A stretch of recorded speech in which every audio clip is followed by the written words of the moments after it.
On the Go Media proudly presents Between the Ropes with your hosts, Colt Powers and Hunter Dietz. Welcome back to Between the Ropes. My name is Hunter Dietz. This is Colt Powers, and today we have a very special guest, one of the greatest catch-as-catch-can wrestlers still around today. Ladies and gentlemen, Josh Barnett. Josh, how are you doing today? I'm doing well. Very good, very good. Right off the bat, I started doing some research into you, and I saw you had said before that when you were a kid, you got into fights a lot. Is that true? Yeah. For me, it was a combination of things, but most of it was just not really, being too immature to understand how people operate. Kids will mess with other kids, and any response is just sort of a green light for more. And so I just I wasn't very good at dealing with that, especially because I tried to be a very friendly, easygoing kid. But I took real offense to slights, especially things done on purpose. I felt like no reason to be particularly mean to anybody, so why would you do that? And it caused some fights, but I guess that's kind of normal, really, when you think about it to some degree as kids. They're just children; they just don't have the tools yet. Yep. Yeah, for sure. Well, and we've talked a couple of times on this show before about kids getting into athletics, and Colt actually helps coach girls wrestling and a couple of other athletic programs at the high school. Football, weight room, stuff like that. So when you were a kid, how did athletics help you kind of funnel that and because going through your resume, it seems like you did just about everything there was to do. Wrestling, football, a few different martial arts. How did that help you? Massively. It gave me a lot of direction. One of the things that I loved most about sports was that even in a team sport, you're still responsible for your own development. And your successes hinge a lot upon the kind of work that you put in preparation and to achieve these things. So for me, sports was a way that I could throw myself into something, and especially with wrestling and track and field, your accomplishments are yours. Yep. It's on you to succeed or fail, and you are the one who inherits that glory or that shame. And I loved it because for me, it gave me some sense of control and some sense of direction and an expression of power. You could grow yourself within the realm of sports in ways that I didn't see congruent with like just academics themselves. Although obviously they do lie there. It's just, I wanted to fight. That's just, there was something in me that wanted to get out there and get physical, and wrestling and American football I saw as like the most obvious opportunity to get out there and compete. Well, and a lot of fans of you from the wrestling world may not know how many different pots you've had your hands in. You were in the UFC, Pride. You have done jiu-jitsu competitions and all sorts of different martial arts. Aside from wrestling, has there been any alternative martial art or discipline or anything that you've really enjoyed getting to learn more about and focus on? Martial arts in general. So you could say MMA, but now we think of MMA as a kind of structured competition environment that has a general sense of approach, like a lot of other combat sports, just sort of becomes ubiquitous with a kind of image and pattern. But from that, because you need to learn all these different ways of fighting, I really love boxing, savate, Muay Thai, basically all of it. And I always find that it's great where you lack, because then that gives you the opportunity to have the most growth. Unfortunately, as you do get older, your body gets a bit stiffer, or a lot more stiff, and your ability to do the same athletic or dexterous things that you used to do does diminish. But still, martial arts is a lifelong journey, which is a cliched thing to say, but it really does hold true. And I think that's a great driving factor towards people wanting to take up martial arts too, is that it is a lifelong journey. It really is something that you can spend inordinate amounts of time on in small and large ways. And people don't think of things like firearms training. That's martial arts. Or if you took up knife and stick fighting or any kind of thing, even if sword skills, even though, you look at that and you're like, well, that's pretty archaic at this point, but it's still something that you could grow in, just as such as even taking up like calligraphy. Like there's really no reason that you should learn for any practical sense why or anybody ever really used to draw in such a fanciful and artful way, but it is a skill, and these skills create development. They create new neural pathways in your brain, and they expand upon things. It's, to be honest, I don't think it's lost when people see the effects of mastery presented in the world. So whether it be calligraphy or it's catch wrestling, people know what that is, and they can, even if they don't know what it takes to get there, they understand that there is a certain kind of skill. There is a kind of obsession, that comes with that. Otherwise, it doesn't get made. Absolutely. And jumping ahead in your career a little bit, because we're talking about some of these other martial arts, I want to ask you about this jiu-jitsu championship in 2009. You did not have a black belt going into this, correct? No, I didn't. And you wind up winning gold in the black belt ultra heavyweight division. And now there's a rule, the Josh Barnett rule, about having to have a black belt to compete. How did you change that landscape? By showing up and winning. That's by not being a jiu-jitsu person.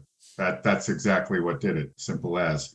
I signed up late on a whim because it was what was needed to get my friend and student to sign up, Victor Webster, because he was training all the time and rolling in the gym and grappling, and I'm just like, hey, you should compete in the no-gi worlds. I mean, a lot of your training partners did, guys that you smoked, and some of them won medals. So while you have the opportunity to get on the mats, while you're young enough and capable enough to do it, you should, because this isn't something that exists always as an opportunity in your life. Or even if you can get on the mats at an older age, it won't be in the same vein or same manner. You're a different person at that point. Even if you still possess the experience leading up to that point, you can't necessarily employ it the same way.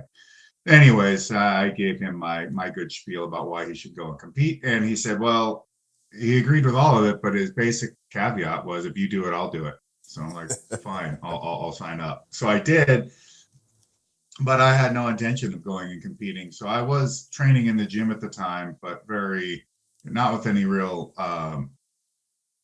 particular competition in mind. And I had an IGF pro wrestling match event in Japan. So I went over there and did that and flew back home on a Wednesday. Then I think I rolled around on Thursday, lifted weights on Friday, did kickboxing rounds on Saturday, and then just went and competed on Sunday and won. So wow. I had no black belt. I had no Brazilian Jiu-Jitsu training. I didn't train BJJ. I had zero belt in BJJ. It was just me and catch wrestling and my experience as a grappler and as a combat athlete. Wow. That's awesome. Well, and that just goes to show, like what you're saying about, being disciplined and all these other things can help you in places that you might not even realize later on down the road.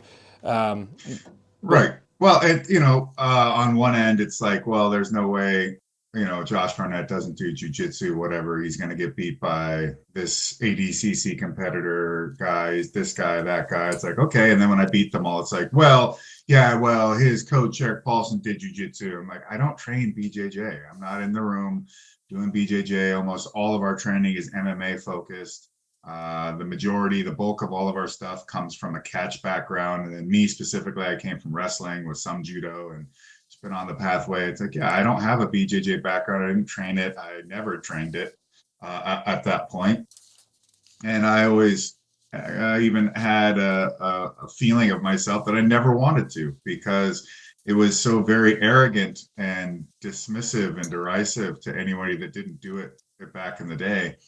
That I can recall guys stopping in at AMC Pancration and being like, "Oh, what belt are you?" I'm like, I don't have a belt, and I'm like laughing, like kind of giggling, like, "Oh, well, this is going to be easy," and then just smoking them, like just every 20 seconds, just tearing somebody up, making them tap out, and have them just quit and never come back because their egos were not strong enough to deal with the idea that there's so many ways to go about doing this stuff. And that there have been people training fight sports and combat sports since before Brazilian Jiu-Jitsu, and Brazilian Jiu-Jitsu has had a great effect on martial arts as a whole, especially as it is connected to the UFC and MMA. But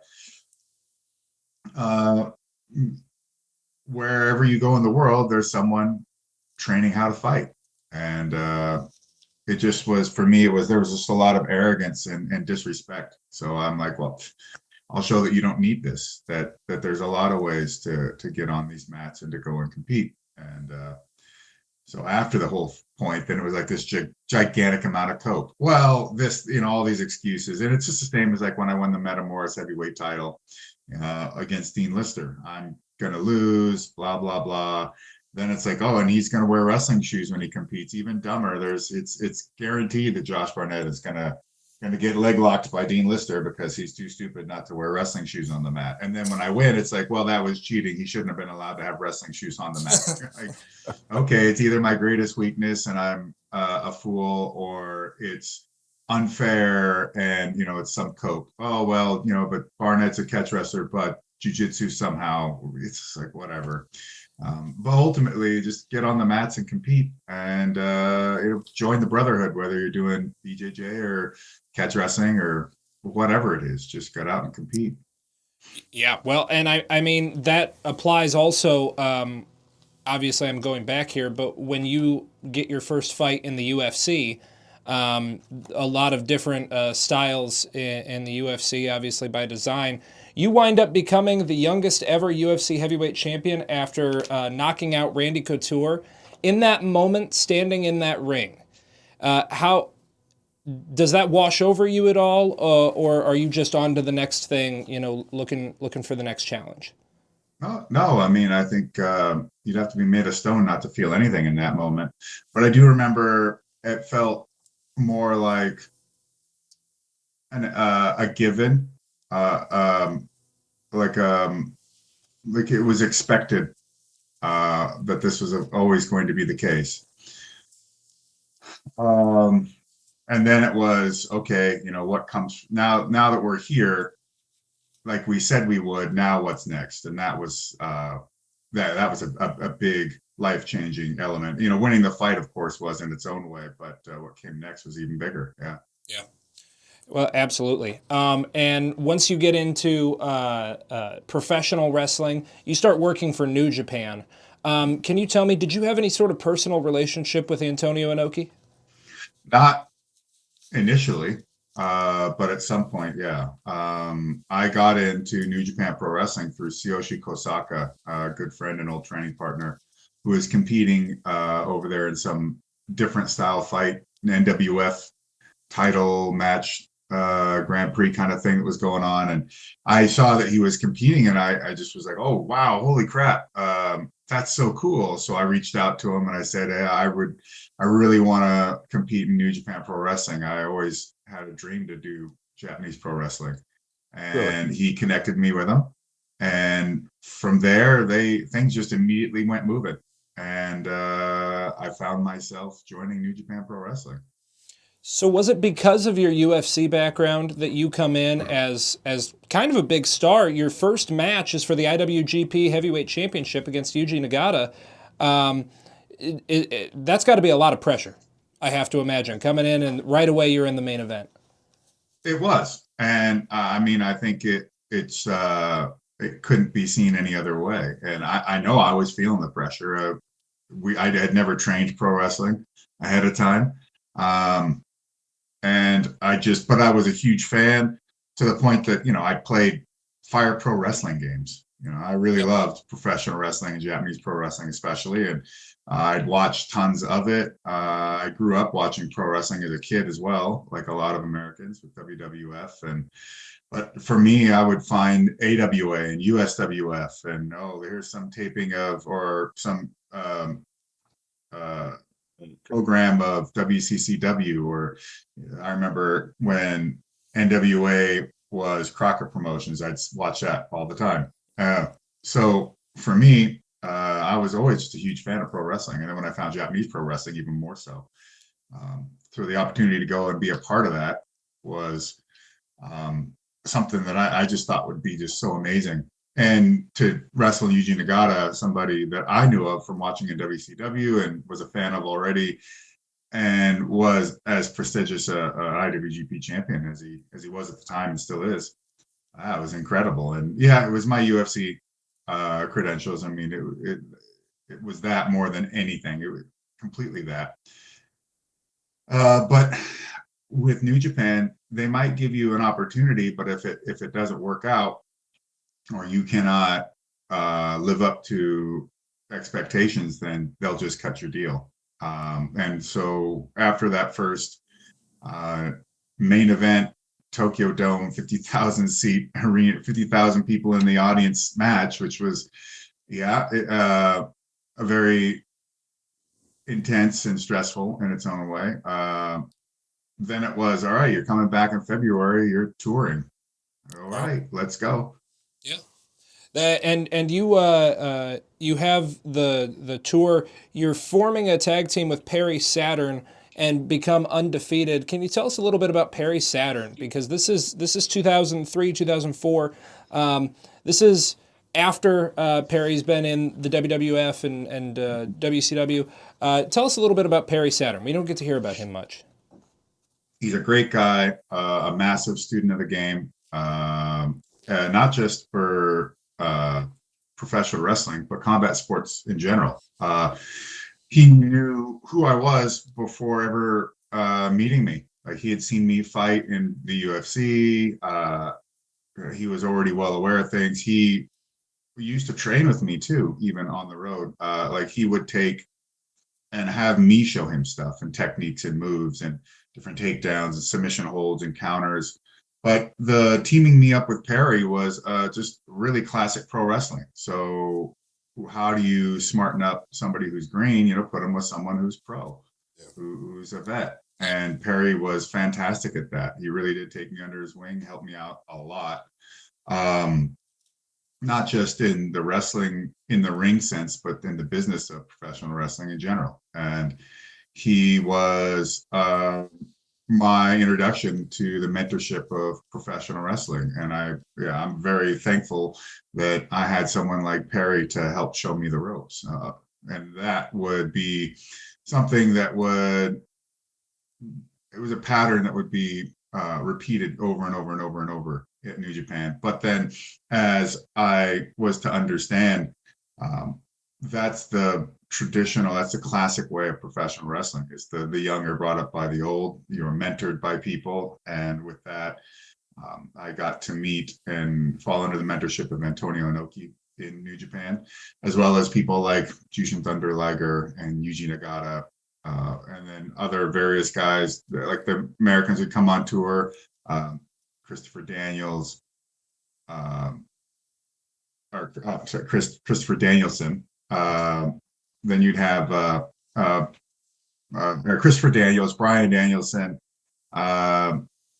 and Brian Danielson, who was younger than me at the time or close, I would show him catch wrestling and grappling stuff, and watch him in the ring at night. And this is like a full blown indie guy on one side, then you have like a Scott Norton and Mike Barton, who all came from either WWF or WCW, and so you're getting so much experience from all these different people, different types of workers.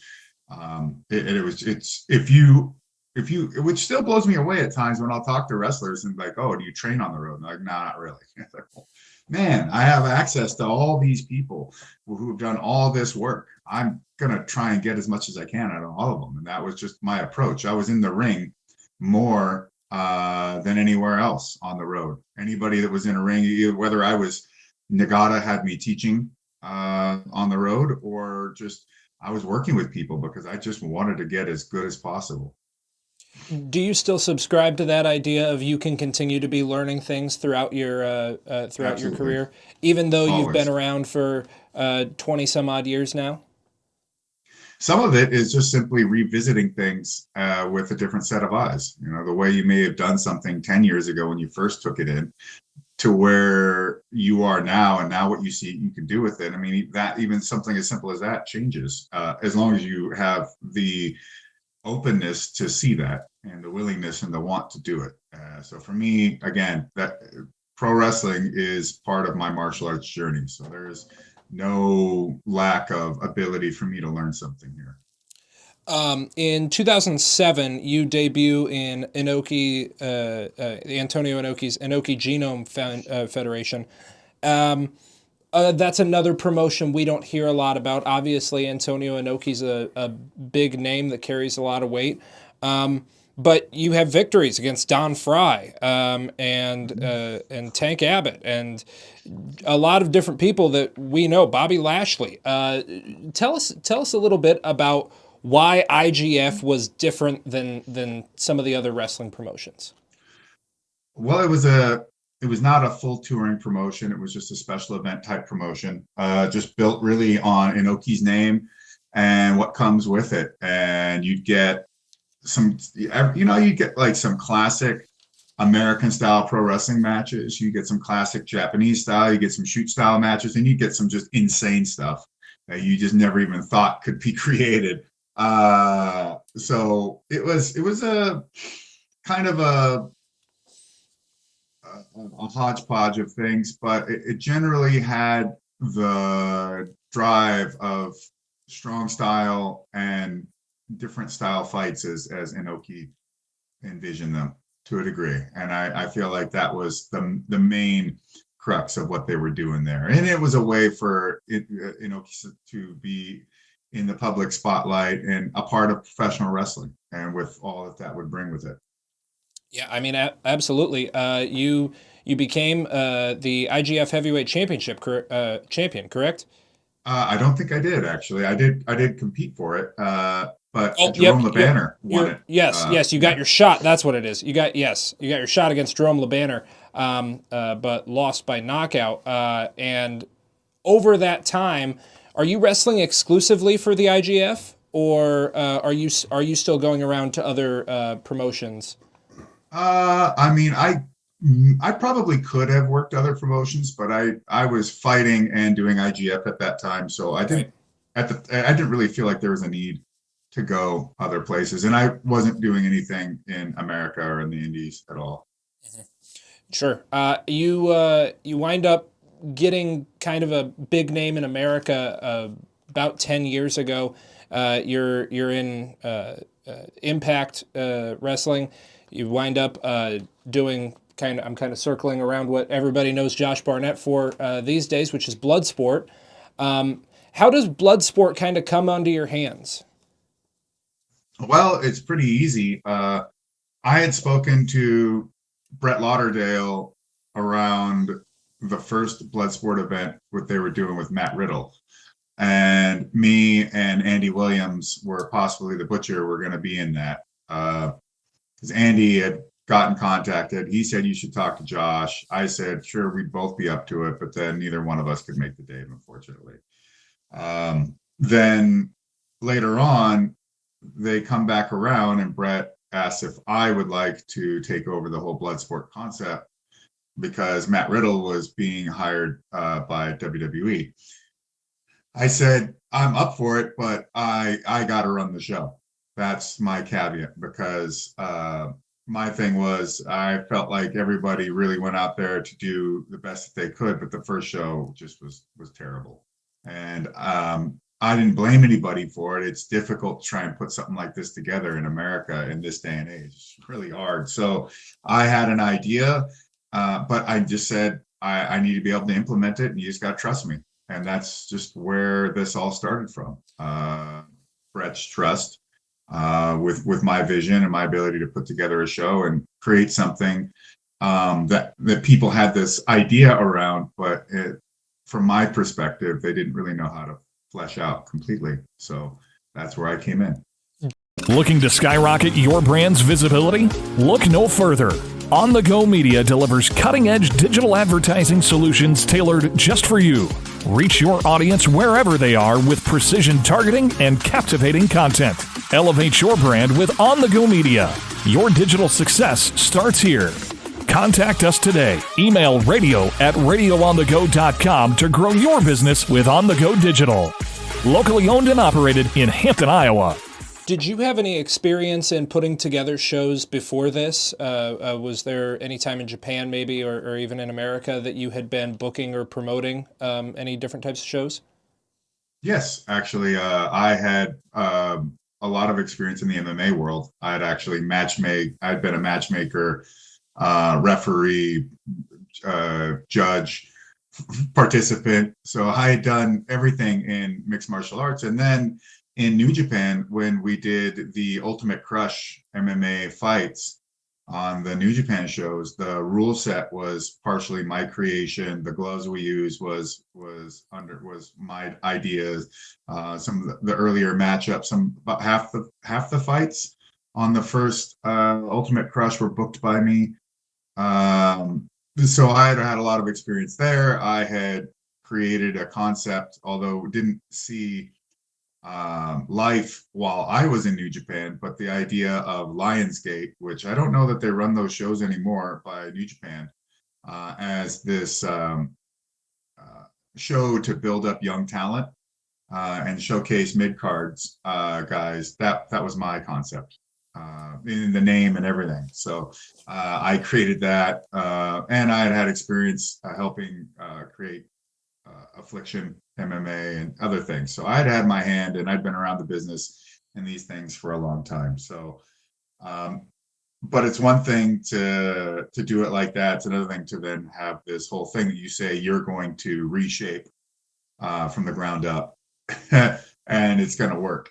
So there's always the idea like, oh yeah, I know how to do this, and there's the actual execution.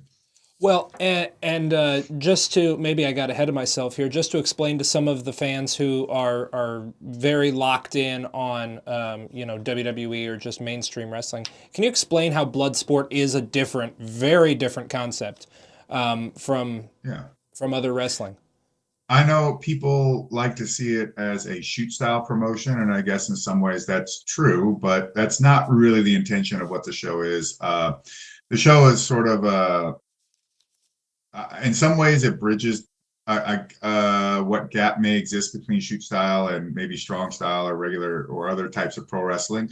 But I really look at it as just a really raw, stripped down form of professional wrestling, which in my mind means it would resemble shoot style a whole lot more, because you're stripping away a lot of the superfluous, over the top elements. It's still pro wrestling. It's still going to be high drama, high intensity, but the things that are harder for people to suspend, to have their suspension of disbelief remain intact while they're watching, and to buy in.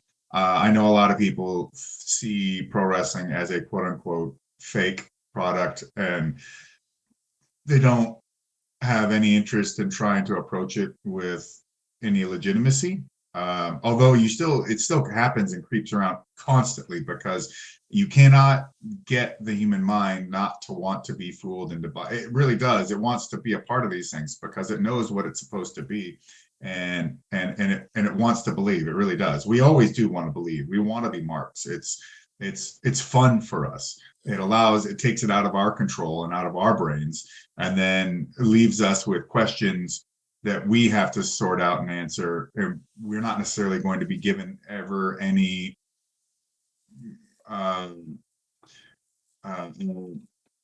justification, or we're not going to be given any necessarily like answers to those questions either, which is great for us because it keeps us going.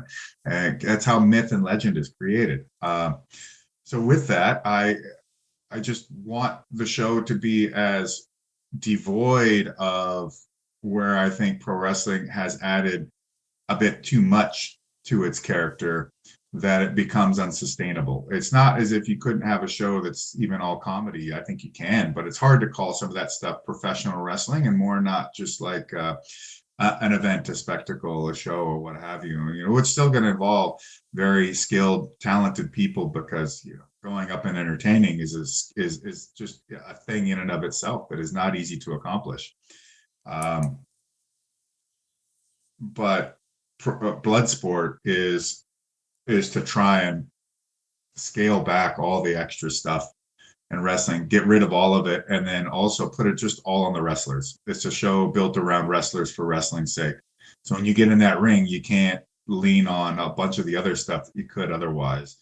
It's just you and your opponent. And I also think that's what's been strong about wrestlers getting picked up by major organizations after competing in Bloodsport, because you get a really stripped down, bare, raw view of who this person is, and I think it gives whoever some sort of a booker or talent agent the ability to see what this person can do with nothing, with the least of things. Absolutely. And just for my own background, I grew up. I'm a younger guy. I don't know if you can tell. We had the WWE Network and everything, and streaming, and so I never crossed my mind to have to buy a pay-per-view. But the first pay-per-view I ever bought was Bloodsport at 4 or 5. I think it was you and Moxley. 6. 6. Okay, yeah. It just blew my mind how different that was from everything else I was watching at the time. And since then, I've watched all of them. But what I think really changed the view of Bloodsport was a few years ago, bringing in WWE talent under WWE contract. How did that start to come about? That was just conversations for years on end. That's all that was. I've had athletes in WWE for years, whether people are aware of it or not. And with that, I've had relationships with people in WWE for many years, for some going over a decade. So with that, I've always been in Hunter's ear about talent and using them. And generally the question was, sounds great, but not this time. Yeah, no big deal. And eventually, I'm trying to actually remember. I think they even came to me. I had always been in contact with them, constant, every WrestleMania, every year. And then they saw the benefit to having their athletes involved in this, and that was it. It was simple as. And we communicate beforehand, and I know what I can and can't do with athletes, and when the booking works all out, then that's how it all gets put together. I always, that's another thing is people will say like, oh well, the WWE tells you what to do. It's like no, I work with them on things, and if things work out in the way that I want them to, then I do it. And if they won't, then I don't. It's just as simple as that. And they're really not difficult to work with in that fashion or manner at all. Sure. And I mean, we can see the effect of having some of these wrestlers go to Bloodsport and come back. The first example that comes to mind is Natty Neidhart. consistently maybe credited as an underutilized talent on the main roster. She goes to Bloodsport, and we see a completely different side of her. With her specifically, did you have your eye on her for a while, or did they kind of bring her to you, and how does that go? No, I mean, I've been working with Natty. Again, that's one of those relationships that goes over a decade. So Natty, I've been training Davey Boy Smith Jr. since he was 19 years old, 20 years old. And I became very close friends with the Hart family and its extensions.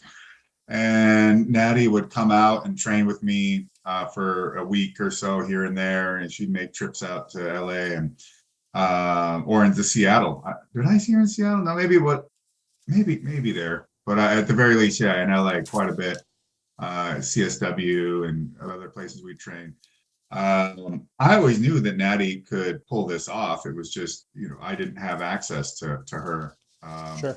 And after the first year, the WWE talent were on a card, which was, I think, Bloodsport 9.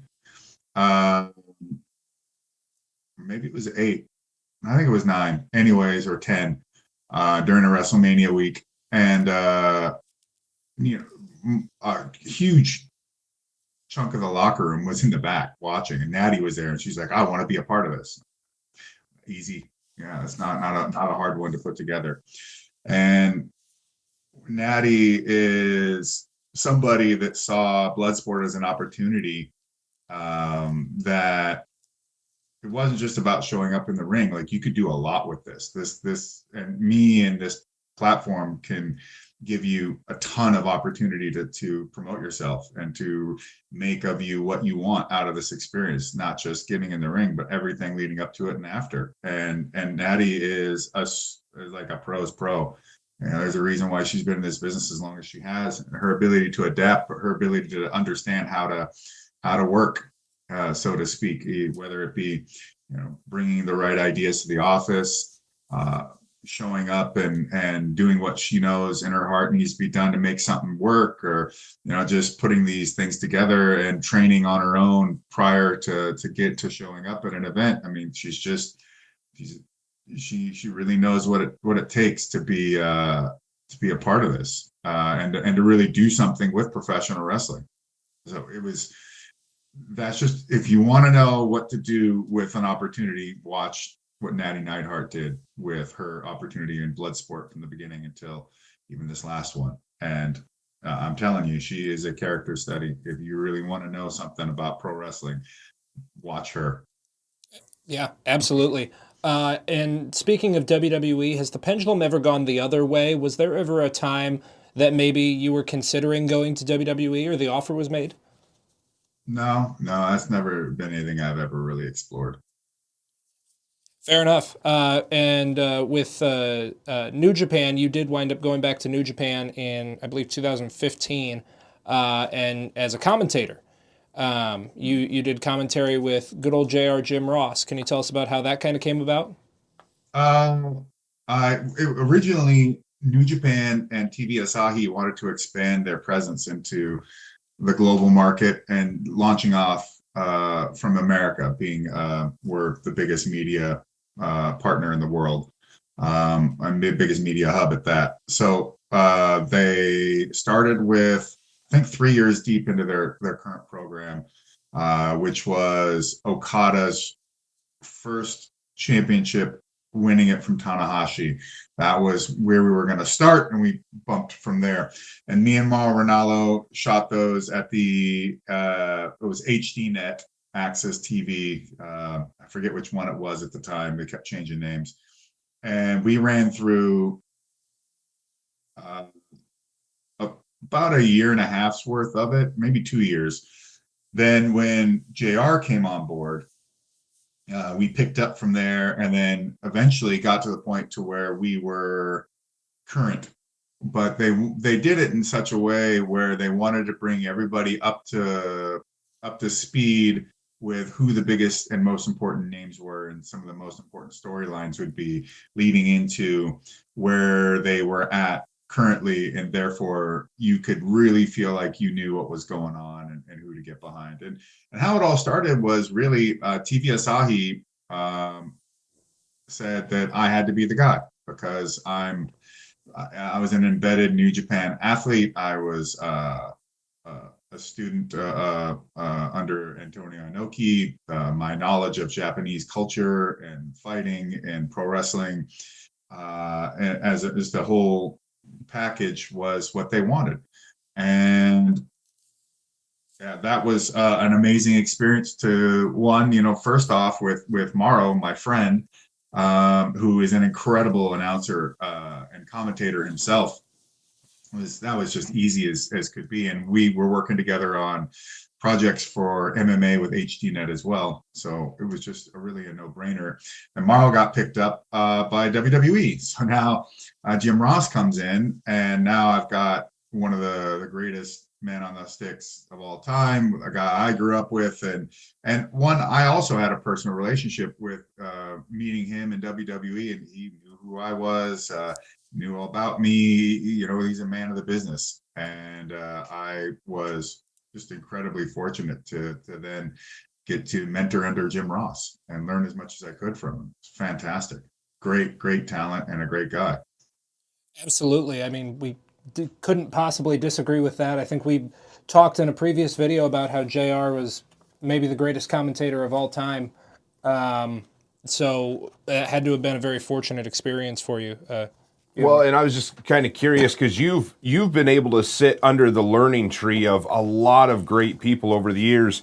We talked a little bit about Perry Saturn, Jim Ross. Do you have anybody that you wish that you could have learned under that you didn't get an opportunity to, or is that? I mean, do you feel like you've really sat underneath with everybody that you could?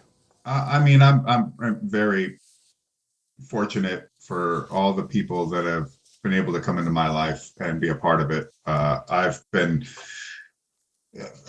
up in scenarios where I don't think if I'd ever tried to plan it, it could have ever worked. Just the stars aligning the way they have been just beyond what I could have ever imagined.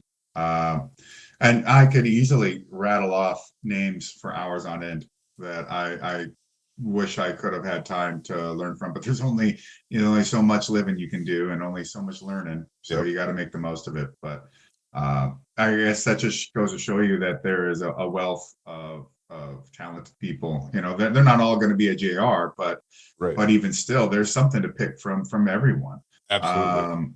And there's folks that can show you something so specific to them that who knows? I mean, you don't know what that's going to change for who you are. But I don't know. I can't think too much about that because I'm only going to get the opportunity of what's available. Yeah, for sure. What are you working on now? We covered a lot of what you've done in the past. Now, what does Josh Barnett's career look like? Well, still working on trying to do professional wrestling stuff in Japan and here in the States. I'm not retired by any means. I don't know how much longer I'm going to keep doing the in-ring stuff, but I still enjoy it. Training athletes, training professional fighters, professional wrestlers, both. And trying to develop the ACWA, the American Catch Wrestling Association, and bring back catch wrestling as a modern, competitive, combative sport. That I'd like to see it as like another style of wrestling. So you've got your Greco, freestyle, folk style, and then you got catch. That's what I'd like it to be. Absolutely. Well, and when we talk about catch wrestling, like one of the first names that comes to mind is Luthez. And so what better place for you to go than the George Tragos Luthez Professional Wrestling Hall of Fame, which this July you'll be going into. Can you tell us about how you got that call?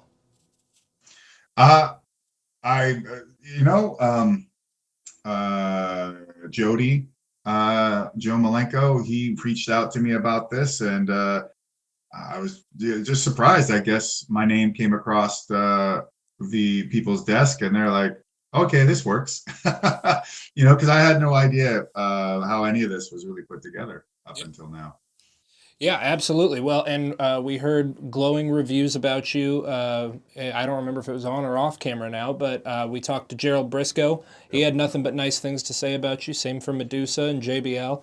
I believe JBL's exact quote was, "That's one tough dude." Certainly you belong in that Hall of Fame, and we can't wait to hopefully meet you this coming July in Waterloo. Are you excited for any of the surrounding events? You know what? I imagine they're gonna. It doesn't matter what they say they are on paper. What they're going to turn into, who knows? A bunch of workers all hanging out with a few beers. It ought to be a good time, no matter what. For sure, absolutely. Well, Josh, we really want to respect your time, and we appreciate you giving us this opportunity to do an interview with you. I could go through another 100 pages of things. If anyone's interested in Josh Barnett, please look him up. He has done everything under the sun, it seems like. So congratulations on a fantastic career up to this point. Good luck on what's coming next, and congratulations on going into the Hall of Fame this July.